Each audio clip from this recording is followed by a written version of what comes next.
हमें 24 घंटे काम करना पड़ता है, वो कुछ और काम भी नहीं कर सकती इसके अलावा। टाइम से पैसा नहीं आता है, फिर हमें पता ही नहीं है हमारा ये पैसा जा कहाँ रहा है।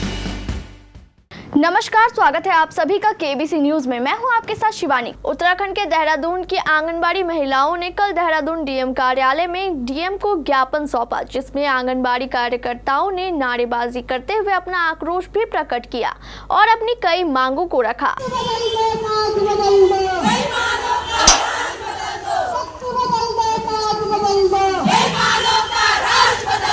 आंगनबाड़ी कार्यकर्ताओं की मांग है कि रिटायरमेंट के बाद कम से कम हमें 10 लाख रुपए मिले और हमारी तनख्वाह बढ़ाई जाए। आंगनबाड़ी कार्यकर्ताओं का कहना है कि उनकी 9,000 तनख्वाह है जो टाइम पर नहीं मिलती है और हमारे रिटायर होने के बाद क्या होगा। आज महंगाई के ज़माने में 9,000 में अपने घर का गुजारा कैसे करें। आंगनबाड़ी की महिलाओं ने ये भी कहा कि अगर हमारी मांगे पूरी नहीं हुई तो हम पूरे उत्तराखंड में आंदोलन करेंगे। ब्लॉक अध्यक्ष रविता चौहान। और सर, हमारी जो मांगे हैं वो बहुत टाइम से वैसे तो सरकार तक सूचना पहुंच ही जाती है, हम ज्ञापन दे दे के थक चुके हैं। और हमारी जो बहनें ज्ञापन देने पहाड़ों से, दुर्गम वाले क्षेत्र से यहाँ पहुंच रही है ऐसे बरसात में, और सब लोग नेता लोग आप एसी में बैठे हुए हैं। हम लोग ऐसे गर्मी में कैसे कैसे पहुँचे हैं। मेरी चक्राता की बहनें कल रात से जजरेन में फंसी हुई है और वहीं रात को सोए हैं भूखे प्यासे। और सरकार को ये नज़र नहीं आ रहा है कि हम दुर्गम क्षेत्र में 12 महीने रह रहे हैं और कैसी परेशानियां होती होगी हमें।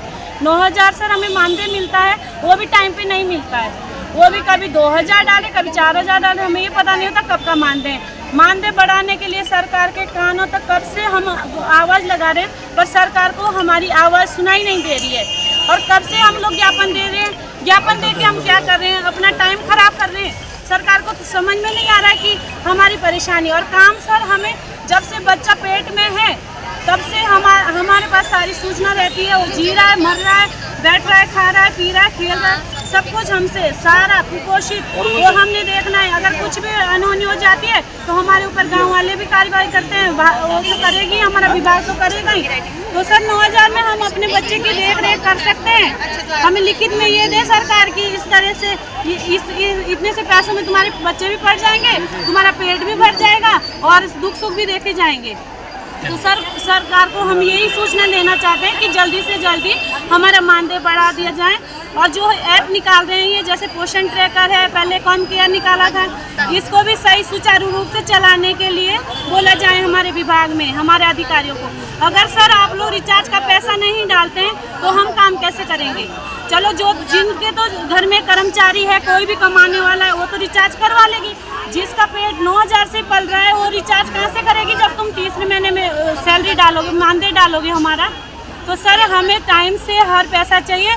और हम अपने गांव के क्षेत्रों से इतने दूर जाते हैं गेहूं चावल लेने, गेहूं चावल आ रहा है DHR के रूप में, ढुलान नहीं हमको दी जा रही। हमारी मीटिंग इतने दूर होती ब्लॉकों में, वहाँ का हमारा किराया नहीं मिलता, हमें चाय तक का खर्चा नहीं देती है सरकार। तो सर, और BLO के लिए इतना काम करवा रही है, BLO से सारे क्षेत्र का 3-3, 4-4 गाँव दे देते हैं। तो सर, उसका भी टाइम से पैसा नहीं आता है।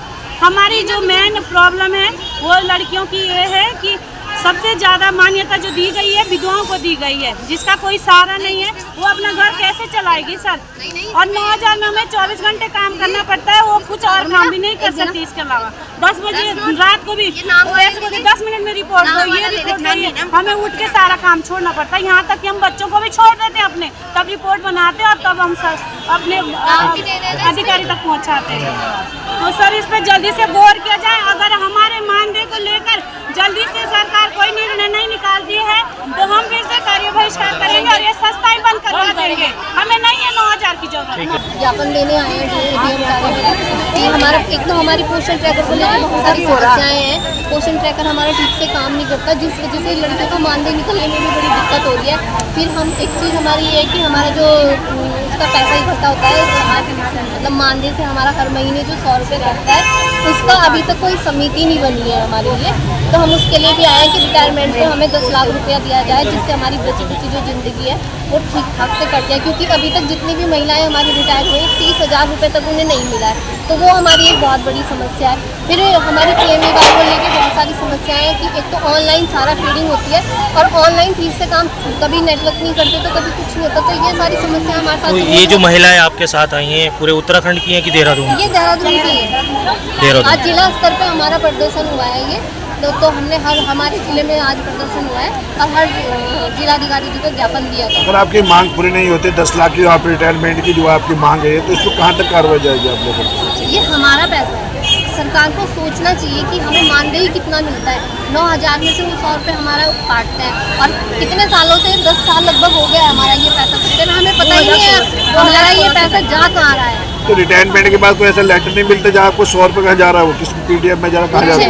इसका कोई जानकारी हमारे पास है ही नहीं। जब हमने धरना दिया था तो उन्होंने ये बोला था कि हम समिति गठित करेंगे, लेकिन उस समिति का भी कुछ नहीं पता है अभी तक। कौन उसमें कोषाध्यक्ष है, कुछ मतलब कुछ क्लियर ही नहीं है। जी मैम, आपका क्या नाम है? मेरा नाम रचना तोमर है। आज यहाँ पर आप DM कार्यालय पहुँची हैं, क्या मांगे हैं आपकी? जी, हमारी सबसे पहली मांग है हमारी मानदेय बढ़ोतरी।